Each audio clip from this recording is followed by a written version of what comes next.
नमस्कार, हमारा नाम है समरीन और आपने देखना शुरू कर दिया है लाइव सिटीज। देखिए, अभी अभी राजद कार्यालय में महागठबंधन की बड़ी प्रेस कॉन्फ्रेंस हुई और आपको मालूम है कि जिस सवाल को लेकर लगातार सस्पेंस बना हुआ था कि आखिर किसके खाते में कितनी सीटें आएंगी, आज वो सस्पेंस क्लियर हो गया है और मालूम चल गया है कि आखिर किसके खाते में कितनी सीटें आई हैं। आपको मालूम है कि राजद 26, कांग्रेस 9 और वाम दलों को 5 सीटें ही मिली हैं। तो आज हम इसी प्रेस कॉन्फ्रेंस को आपके लिए डिकोड करने की कोशिश करेंगे। तो आज इस मुद्दे पर हम सीधी बातचीत करेंगे सीनियर जर्नलिस्ट रवि उपाध्याय जी से। तो सबसे पहले तो रवि जी, बहुत शुक्रिया बातचीत के लिए।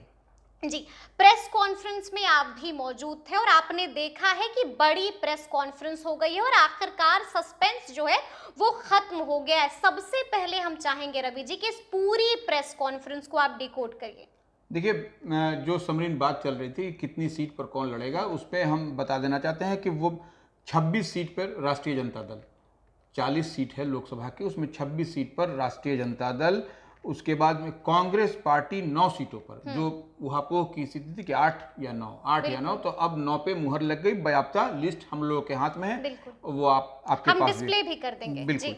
CPIML भाकपा माले वह जो है सो 3 सीट पर, ठीक है। इसी तरह से CPI और CPM एक एक सीट पर आपको वो चुनाव लड़ेगी। तो हम ये भी चाहेंगे कि प्रेस कॉन्फ्रेंस को किसने संबोधित किया, और बड़ी बात ये है कि ये प्रेस कॉन्फ्रेंस कांग्रेस के कार्यालय में नहीं हुई, ये प्रेस कॉन्फ्रेंस हुई राजद के कार्यालय में। यहाँ पर भी एक बड़ा मैसेज देने की कोशिश हुई है। देखिए, इस प्रेस कॉन्फ्रेंस में कांग्रेस के प्रदेश अध्यक्ष अखिलेश प्रसाद सिंह जी, मनोज झा राष्ट्रीय प्रवक्ता जो राज्यसभा सांसद हैं वो RJD की ओर से, जगदानंद सिंह प्रदेश अध्यक्ष RJD के वह थे, और उसके बाद से वाम दलों के सभी तमाम दिग्गज नेता, सब माने प्रतिनिधि कह लीजिए या वाम दल के नेता, सब लोग वहां मौजूद थे।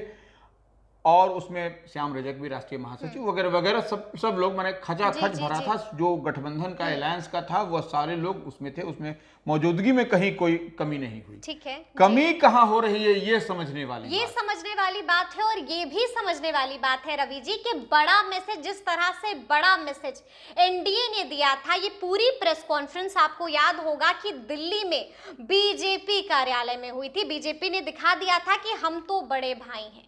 यहाँ पर RJD ने भी कुछ दिखाया है प्रेस कॉन्फ्रेंस राजद कार्यालय में करके। बिल्कुल, राजद कार्यालय में प्रेस कॉन्फ्रेंस करने का यही उसका था कि राजद जो है सो ड्राइविंग सीट पर है, बड़े भाई की भूमिका में है, तो इसीलिए वहां पर ही सबको व्यवस्था करके बुलाया गया। कुर्सी बजाते नाम के साथ चेयर पर लगी हुई थी जी। और उसके बाद सब एक एक करके आते गए, और वो लिस्ट जारी करने के बाद में मुकेश सहनी पर भी पूछा गया जी क्वेश्चन, तो वो बोला कि जितने लोग हैं अभी वही है अलायंस, इसके इधर उधर की बात नहीं है। ठीक है।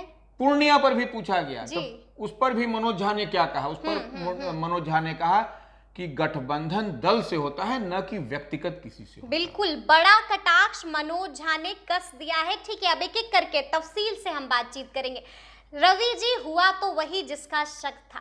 हमने देखा कि एक बार फिर से लालू प्रसाद यादव की मनमानी ही चली और कांग्रेस एक बार फिर से झुकती हुई नजर आई है, सरेंडर कर दिया है और लालू ने कांग्रेस से सब कुछ छीन लिया। बिल्कुल, देखिए मैं समरीन एक बात हम थोड़ा सा कहेंगे, उसके बाद हम लोग छीनने पर भी चलेंगे, गिव एंड टेक दोनों पर बात करेंगे। पहले हम लोग थोड़ा सा चलें कि 2019 में कांग्रेस पार्टी किन किन सीटों पर लड़ी थी, उससे हमारे व्यूअर्स भी और तमाम लोग क्लियर हो जाएंगे। हम तो पहले आपको बताएं तो वाल्मीकि नगर जी, उसके बाद सुपौल, उसके बाद किशनगंज, जो एकमात्र सीट जो जीती हुई है मोहम्मद जावेद, जो आज जो चौड़ा सीना करके लोग बोल रहा है, तो एक सीट कांग्रेस वही सीट उस समय मोदी के वेब में 2019 में भी जीत के लाई थी मोहम्मद जावेद के रूप में। और उसके बाद से कटिहार, पूर्णिया, समस्तीपुर, मुंगेर जी, ये सारी सीटें 2019 में जी। एक अभी 2 और है उसमें। अच्छा। पटना साहिब जी और सासाराम। अच्छा, ये जो सीट थी, इतनी सीटें आपको 9 सीट उस बार मिली थी। 2019 में 9 सीट यही है। लेकिन इस बार जो है सो उन सीटों में से 9 सीटों में से कौन कौन को हटा दिया गया है। अच्छा, देखिए रवि जी, आपने बताया कि कुछ सीटें छीनी गई हैं, लेकिन हम जानना चाहेंगे कि अदला बदली भी तो हुई है सीटों की। कहां पर, कौन कौन सी सीटों में अदला बदली हुई है? अब जैसे भागलपुर जी, मुजफ्फरपुर, महाराजगंज, पश्चिम चंपारण इस बार मिल गई है। इस बार मिल गई है। लेकिन राजद इससे पहले भागलपुर और महाराजगंज में राजद लड़ी थी इससे पहले वाली, तो 2019 में। तो ये इस बार जो है सो इन लोगों के साथ में ऐड ऑन हुआ है। मतलब कि कुछ छीना है तो कुछ दिया भी है। ठीक है रवि जी, हम आपसे ये भी जानना चाहते हैं कि पूरा हमने बता दिया है कि सीटों का ब्यौरा क्या होने वाला है, हमने बता दिया कि किसके खाते में कितनी सीटें आई हैं। अब हम आपसे जानना चाहते हैं कि क्या कांग्रेस को लालू प्रसाद यादव ने वैसी सीटें दी हैं जहां पर जीतने का कोई सवाल ही पैदा नहीं होता है? देखिए, क्या खाता खुल पाएगा कांग्रेस का? अब देखिए, जो दिखाई पड़ रहा है पटना साहिब, बिल्कुल पटना साहिब में कांग्रेस कैसे जीतेगी, यह तो कांग्रेस के रणनीतिकार जो स्ट्रेटजी बनाते हैं वो, या महागठबंधन कह लीजिए, इंडिया अलायंस कह लीजिए, वो इस पर जो है सो अपना माथापच्ची करेगी तो पता चलेगा कि यहाँ से तो आपको पटना साहिब से तो दूर दूर तक जीतने का सवाल ही पैदा नहीं, रिकॉर्ड ही नहीं है, रिकॉर्ड ही नहीं है। बिल्कुल किसी तरह के रिकॉर्ड आप इधर उधर कर दीजिए समरीन, इस पर आपको दिखाई नहीं पड़ेगा। बिल्कुल। अब आप चलिए सासाराम में वह पिछले 2 बार से वो जो भारतीय जनता पार्टी का गढ़ रहा है, मीरा कुमार जैसी जो जगजीवन राम की पुत्री रही, वह जो है सो लोकसभा के स्पीकर रही, वह जो है सो हारती चली जा रही है सासाराम से। तो इस बार ऐसा कौन इनके पास तुरुप का कार्ड आ गया है जो सासाराम से सीट निकाल लेगा? बिल्कुल मोदी की गारंटी से मुकाबला कर लेगा। जबकि इस बार वहां से भारतीय जनता पार्टी ने ऑलरेडी अपने कैंडिडेट को बदल दिया है। छिदी पासवान वहां से थे, उनको 2 टर्म से उनको हटा दिया है, रिप्लेस कर दिया, शिवेश राम को वहां से बनाया है। तो वो ऐसे में देखिए एक्सपेरिमेंट क्या किया, वहां से पासवान बनाते थे वो लोग, छिदी पासवान को बनाया, लेकिन इस बार शिवेश राम को रविदास समाज से बनाया। यह एक्सपेरिमेंट उन लोगों ने किया है भारतीय जनता पार्टी की ओर से। लेकिन आपके पास कौन सा एक्सपेरिमेंट है, ये तो आने वाला समय बताएगा। अब देखिए, अब आप कटिहार से चलिए। कटिहार जो है तो यह सीट आपके पास में मिली है फिर इस बार, तो तारिक अनवर इस सीट से बराबर लड़ते रहे थे, तो इस बार वहां पर आपको दिखाई पड़ेगा कटिहार में, क्योंकि तारिक अनवर जो है सो एक मजबूत और कद्दावर नेता है, तो यहाँ पर तो ठीक। लेकिन पूर्णिया जो हॉट सीट बनी हुई थी पिछले कई दिनों से, सबकी जबान पर यही सवाल था कि पूर्णिया किसको मिलेगा। रवि जी, पता चल गया है कि पूर्णिया तो बीमा भारती को ही मिला। अब पप्पू यादव क्या करेंगे? देखिए, वही तो बात है कि पूर्णिया इस तरह से जो पेंच फंसा था, उस पूर्णिया को जो है सो इस बार इन लोगों ने जानबूझकर समझ लिया, या पॉलिटिकल जो भी समझते हैं, इनको पूर्णिया को लोग अपने पाले में रख लिया। इधर दिया नहीं, इधर दिया नहीं, तो ऐसे में यहाँ पर बहुत पेंच पांच था। मान मनौवल के बाद भी नहीं दिया। दिन भर आप देखिए कि 20 तारीख से लगातार पूर्णिया ही चर्चा पर बना हुआ है। पप्पू यादव के जाने से, आने से, शामिल होने से, तमाम अपनी पार्टी को मिलने से पूर्णिया, हमने इस तरह से अन्य किसी सीटों पर चर्चा नहीं, सिर्फ पूर्णिया पर चर्चा हो रही थी। उस पूर्णिया को इन लोगों ने अपने पाले में रख लिया है, तो ऐसे में पप्पू यादव को कैसे मिलेगा? बिल्कुल। अब क्या विकल्प क्या होगा पप्पू यादव के पास? पप्पू यादव अब या तो समर्थन करें, या अपनी पार्टी जो है सो जाप से वो लड़े। कांग्रेस के तो खाते में गई नहीं, तो ऐसे मैंने कैसे करेंगे? अगर यदि वो इंडिया अलायंस के, ऐसे में बागी कहे जाएंगे, उनको निकाला जाएगा, कांग्रेस से निष्कासन होगा, निलंबन होगा, फजीहत होगी उनकी। तो यह यहाँ पर देखिए, इसी स्ट्रेटजी के तहत पूर्णिया सीट को आरजेडी ने अपने पाले में रखा भी है कि अगर यदि पप्पू यादव लड़ते हैं वहां से, इंडिपेंडेंट लड़ते हैं या अपनी पार्टी से बना के लड़ते हैं, जो उनकी जाप जो पार्टी थी लड़ते हैं, तो उन पर जो है सो गठबंधन धर्म के तहत जो है सो नहीं ठीक से निर्वहन कर सके, तो इनके ऊपर जो है सो जो तलवार है वो लटकती हुई नजर आएगी। हाँ। क्या लगता है, आपका आकलन क्या कहता है? क्या कुछ ऐसी तस्वीरें भी हम देखेंगे कि बीमा भारती के लिए क्या वोट मांगते हुए नजर आएंगे पप्पू यादव? देखिए, अब कैसे पप्पू यादव मांगेंगे, ये सबसे बड़ी बात, ये सबसे बड़ी बात, ये देखने वाली बात होगी कि पप्पू यादव पूर्णिया में अब क्या करते हैं। अब तक तो उहापोह की स्थिति बनी हुई थी कि पूर्णिया सीट कहीं कांग्रेस के पाले में न चली जाए, जो कि उनके पास में इससे पहले थी। तो इससे पहले पूर्णिया थी कांग्रेस के पास 2019 में।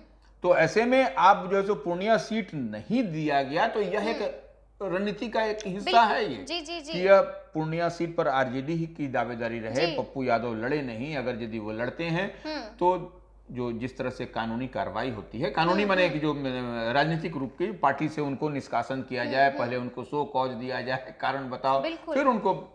और यही पप्पू यादव हैं जिन्होंने साफ साफ कह दिया है कि मर भी जाऊंगा लेकिन कांग्रेस नहीं छोड़ूंगा।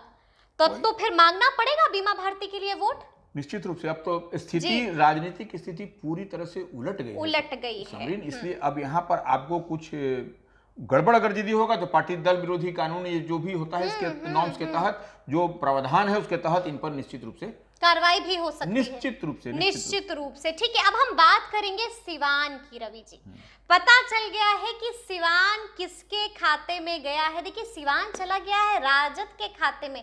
इसका क्या मायने समझे हम? देखिए, सिवान में कौन सी परिस्थिति है, क्या है। देखिए, हिना साहब निर्दलीय लड़ रही हैं। सिवान से अभी तक इन लोगों की कौन प्रत्याशी होंगे, क्या होंगे, कुछ अभी पता नहीं है जी। और वहां पर आरजेडी ने अपने पाले में रखा है। पहले तो कहा जा रहा था कि वह सीपीआई माले को दिया जाए। बिल्कुल यही बात कही जा रही थी कि आरजेडी ने रखा है, वहां पर माले उम्मीदवार होगा, इसलिए जो है सो वहां आरजेडी। लेकिन अब तो बजाबते लिस्ट है हमारे पास। आप व्यूअर्स देख भी रहे हैं कि सिवान जो है सो जो सीट पर विवाद चल रहा था, वह सीट जो है सो हिना साहब को न दिए जाने के बाद अब देखिए अपने पाले में रख लिया है। तो यह कहीं ना कहीं कुछ यहाँ पर भी झोल झाल है। मतलब झोल झाल है, इसको हम क्या समझे?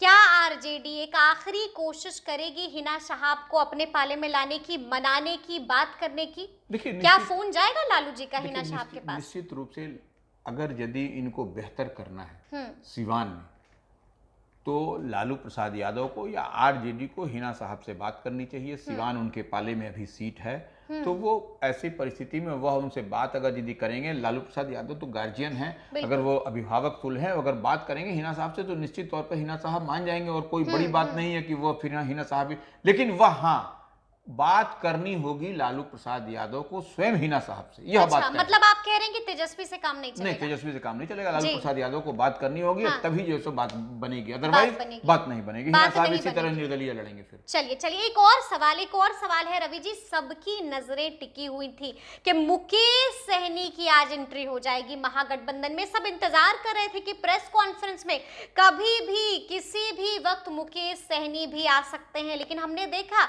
कि मुकेश सहनी के लिए भी महागठबंधन ने अपने दरवाजे बंद कर लिए। अब क्या?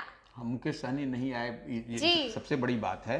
और तो अब मुकेश सहनी क्या करेंगे? अब जो मुजफ्फरपुर भी छीन लिया है। अब जो राजद के कोटे में जो सीट है उसमें अब वो कौन सी बात करेंगे, कहां जाएंगे मुकेश सहनी, यह समझ से परे है। कहें कि अब देखिए, मुजफ्फरपुर जो है सो जो आप कह रही हैं, वह हमको लगता है कि 4 नंबर पर है, कांग्रेस के पास में है। बिल्कुल जी। तो वो जब कांग्रेस के पास में है तो मुकेश सहनी को कांग्रेस से बात करनी होगी या फिर आरजेडी को कांग्रेस से दिलवाना पड़ेगा। बिल्कुल जी। तब जाकर के होगा। तो फिर आरजेडी जो है सो माने तब कांग्रेस जो है सो 9 की जगह 8 पर लड़ेगी, एक सीट कट हो जाएगा उसका। मुकेश सहनी के लिए बलिदान देना पड़ेगा। तब क्या मुकेश सहनी एक सीट के लिए ही माने इधर महागठबंधन में आएंगे? एक सीट तो उनको इंडिया की तरफ से भी ऑफर हो रहा था। तो यह विषय तो बहुत पेचीदा है समरी, कि यह वहां पर उनको केंद्र में मंत्री बनने का ऑफर, वो उनको एक सीट लड़ने की बात, एमएलसी बनाने की बात, सरकार में मंत्री बनाने की, यह सब तमाम तरह का, और सुरक्षा भी उनको प्रदान किया हुआ है केंद्र सरकार की, तमाम तरह के ऑफर्स मिल रहे थे। तो अब वो एक सीट मुजफ्फरपुर की सीट लेने के लिए क्या वो कांग्रेस से बात करेंगे या आरजेडी जो दिलवाएगी? बहुत ही झोलझाल अभी दिखाई पड़ रहा है जो सीटों के बंटवारे में। तो यह गणित समझ से परे है। मतलब आप कह रहे हैं कि अभी बहुत कुछ होना बाकी है, अभी भी पूरा खेल जो है वो बचा हुआ है। देखिए ना, सीपीआई माले जो है, अब देखिए काराकाट में सीपीआई माले लिया है, आरा भी लड़ रहा है जी, माले जो है आरा भी लड़ रहा है, आरा भी लड़ रहा है, काराकाट भी लड़ रहा है, नालंदा भी लड़ रहा है। नालंदा भी लड़ रहा है। नालंदा तो हमको समझ में आ रहा है, जी ठीक जी है। जी, और नालंदा से कहा तो ये भी जा रहा है कि संदीप सौरभ ही मैदान में होंगे। ठीक है, वो जी। संदीप सौरभ के नाम की चर्चा है, वो जी, लड़ेंगे जी, उसमें, जी। वो ठीक है, वहां पर हमको ठीक लग रहा है। लेकिन आप देखिए जिस तरह से आप काराकाट में लड़वा रहे हैं, बिल्कुल जी। तो काराकाट में जो लड़ाई होगी वह भी वहां जोरदार लड़ाई होगी, वह जोरदार लड़ाई होगी। हाँ, काराकाट आरा वाली भी लड़ाई आसान नहीं होगी। आशा वाली भी। अब पिछले बार भी माले का वहां बहुत ज्यादा वोट से हार नहीं हुआ था भारतीय जनता पार्टी के आर.के. सिंह के खिलाफ में। राजू संभवतः यादव करके कोई लड़े थे, तो वो ज्यादा। अब तो पवन सिंह भी है। हाँ, पवन सिंह भी लड़ेंगे। अब देखिए क्या वहां पर होता है। और देखिए सीपीआई जो है बेगूसराय में सीपीआई अपने पाले में लिया है, मतलब कि कन्हैया कुमार ड्रॉप कर दिए गए। अब खगड़िया जिस सीट पर मुकेश सहनी की भी नजर थे, वह सीपीएम को मिल गई। सीपीएम मार्क्सवादी कम्युनिस्ट पार्टी के कोटे में गई है। एक ही सीट है, वह सीपीआई एम के पाले में गई है, और सीपीआई को एक बेगूसराय मिली है। तो यह एकदम पूरी तरह से क्लियरिटी के साथ यह है। बिल्कुल जी। तो देखिए, हमने आपको बताया है कि महागठबंधन की जो प्रेस कॉन्फ्रेंस हुई है, उस प्रेस कॉन्फ्रेंस के मायने क्या कुछ है और इनसाइड स्टोरी क्या कुछ है। तो अब देखना होगा कि आगे आगे बिहार में क्या कुछ होता है। तो ये पूरी बातचीत आपको कैसी लगी है, कमेंट करके हमें जरूर बताइएगा। तो इस तरह के तमाम अपडेट्स के लिए ऐसे ही हमारे साथ बने रहिएगा और देखते रहिएगा लाइव सिटीज। बहुत शुक्रिया।